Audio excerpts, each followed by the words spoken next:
Hello everyone, Jerry Tabatt with you once again with another edition of this Military Minutes. I got a very special guest with me today. We're going to talk about the VA, the clinic, some of the medical things that are going on, changes, and we're going to get right to it and bring in Dr. Amin from the VA clinic here out on the beach. Thanks for coming in today. Appreciate it. Thank you, sir.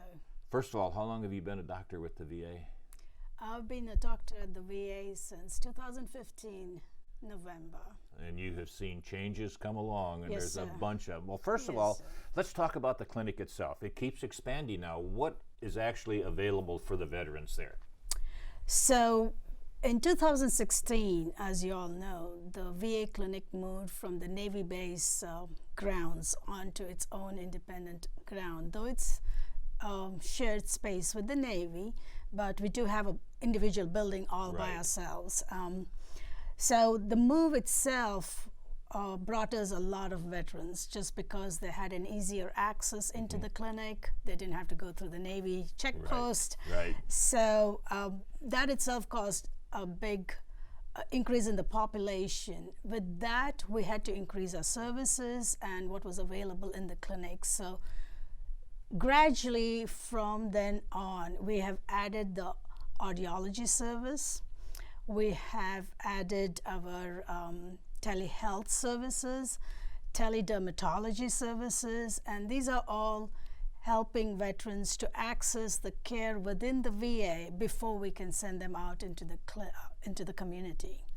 We also have ortho clinic, which is run by a physician out in another VA system completely, but they offer our telehealth services for that. So you've got a complete service basically out there for the veterans. And let me, on that right there, Dr. Amin, before, when you tried to get your VA disability and everything started, you had to go like Pensacola or someplace for a C&P exam.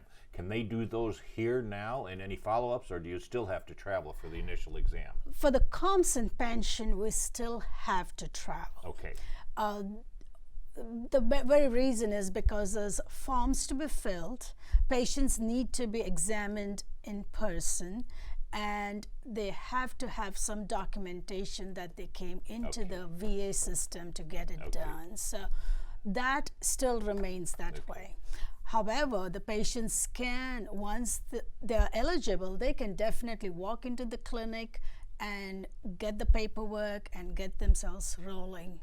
Okay, so that's good news. So people that have already had, say, a disability established, being, for example, hearing with audiology, if they have problems with their VA-issued hearing aids, can they go right to the clinic here? Or, Yes, and then sir. That's a great question.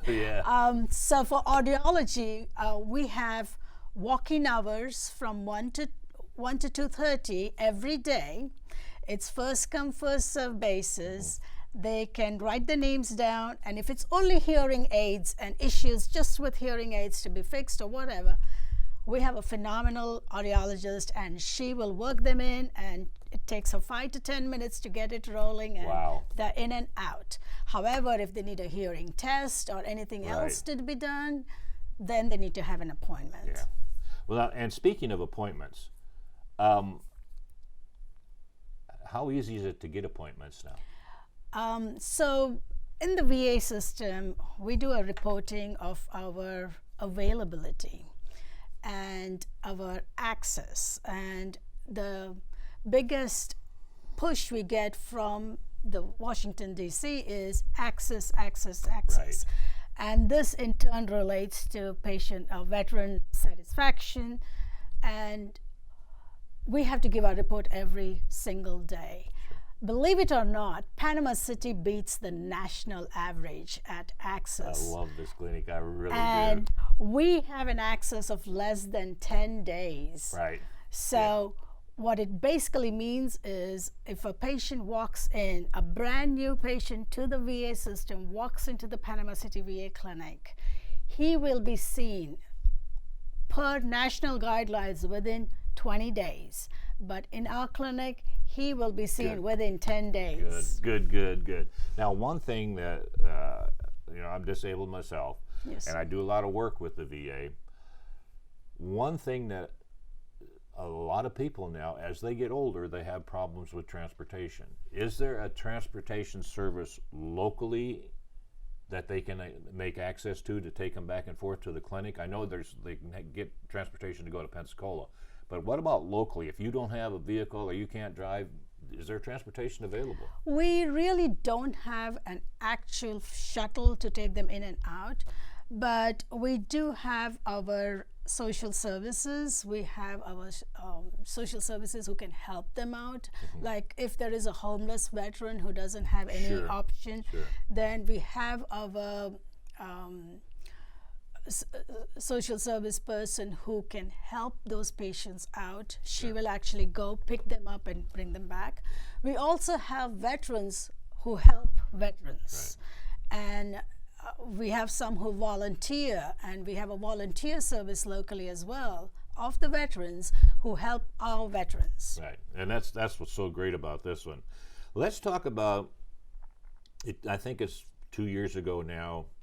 The big thing was, okay, if you are 50 miles away from a VA clinic, you can go to a doctor without any repercussions or anything. But we have to define that 50 miles away doesn't mean driving miles. That means as the crow flies. Yes. So there's a little bit of wrinkle in that, but there is something that is very, very helpful now, and we were talking about just before we went on the air with this, the Mission Act, which deals with ER services, and let's face it, we all don't get ill Monday through Friday from 8 to 5.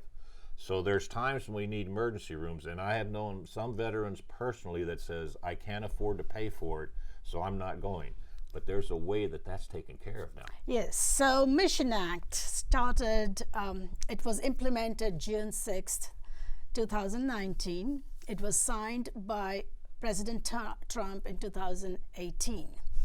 And it's an acronym. Mission is an acronym. It's maintaining internal systems and strengthening integrated outside network. So we want to maintain our internal system of the VA, but we also want to integrate smoothly with the outside system. And that brings to the question of yours, where VA is not open 7 days a week. We are not open 24 hours a day. So we do have veterans who have needs beyond the working hours. And that is our integration, and we are trying to strengthen this with our network. And we have urgent care centers which are partnered with the VA. We have one on the beach, the AFC on Pier Park, and we have one in the town. And these are integrated with the VA system so that if the patient walks in, they can be seen under the VA Mission Act, and they have to get in touch with us, or they have to get in touch with what we call a transfer desk. And we have numbers to them. So once you get in touch with the transfer desk, they are integrated into our system, and we take care of the bills.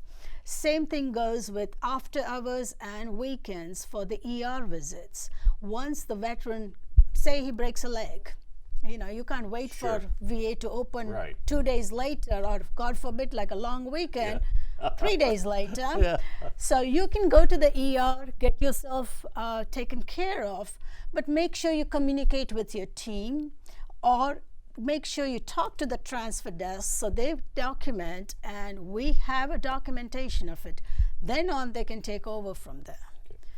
Now, you have to have a valid VA identification card, though, to take part in this Mission Act. Yes, sir. Right. Yes, and we have that facility here where we have a person at our Jackson clinic who can get your VA cards. A lot of good changes in that. Yes. Now, one other big thing, and I'm not up on this myself, but it used to be out here at the clinic where it didn't make any difference what kind of medical prescriptions you had. You could get them filled here, but that's kind of been pushed down a little bit. What's the deal with prescriptions now? So there are multiple issues with prescriptions. With the Mission Act, we've been referring our veterans to the community.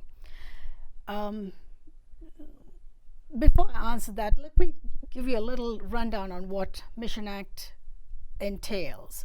So you are eligible on the Mission Act on 2 grounds. One is drive time, and the 2 is wait time. Sure. Now, this also applies to the specialty care. So if I were to refer a patient to a pain management clinic, and I will refer him for a distance because he cannot go to Pensacola. Now, on the distance, he is eligible for his pain management consult. Now, he sees the pain management provider, and the pain management provider says, okay, we need this medications. Well, with the Mission Act and with the changes taking place at the Florida state level, we do have the mandatory implementation of e-scripting coming up March 1st of this year. So we already have made our strides ahead of this, and these providers in the community can send an e-script directly to Pensacola Pharmacy and avoid coming into the clinic. Okay. 2, if they send or fax it directly to the pharmacy in Pensacola, it'll be taken care of. Right. They don't need us as middlemen. Right. Now, No. the caveat to this is the pain medications. Now, one thing I have noticed, and that's where I get my prescriptions, I call them in to the VA over in Pensacola to get them refilled and that. But sometimes it takes a week to 10 days to get them. Is there anything that maybe will speed that up a little bit more? That is more of an internal issue where we send it over to the main dispensaries. So these prescriptions are taken up, and we do have Murfreesboro and we do have Jackson, Mississippi, which do work as our stock pharmacists. And sometimes these prescriptions are coming out from there. Okay. So that is not an easy solvable problem right now. Right. You know, we've only got like just a couple of minutes left to go. Time flies. But I want to talk a little bit, Dr. Amin, is there any new programs coming up for veterans? It seems like there's something new medically trying to make the life better for us veterans. Is there anything new coming out on that? That you know of or can release any information on? Not really. We're working. It's a long process. It's been in works, and we're still trying to push and work on that. What we're trying to do is see if we can get some of our specialties from Pensacola to visit Panama City once or twice a month and provide those services to our veterans locally. Primarily like optometry and physical therapy or prosthetics, so they don't have to keep going up and down. Yeah, and one thing that also is that you have a great lab out here to do blood work and stuff like that. That's really a good system. Yes, we got a great, and I'm not sure if all veterans are aware of that, but veterans get their labs done free. Right. They get x-rays done free, and we have x-ray facility as well. We are trying to get more lab services incorporated because now we are fully staffed, so we're trying to get that incorporated. Oh, so much more to talk about. I'm going to probably have to have you come back again, but we've cleared up a lot of things today, and I appreciate you coming in today, Dr. Amin, who, of course, she's a doctor out there at the clinic, and if you ever get set up out there, she's good out there. Dr. Gorniowski, how many other physicians you have? So we have Dr. Hardin, Dr. Gorniowski, Dr.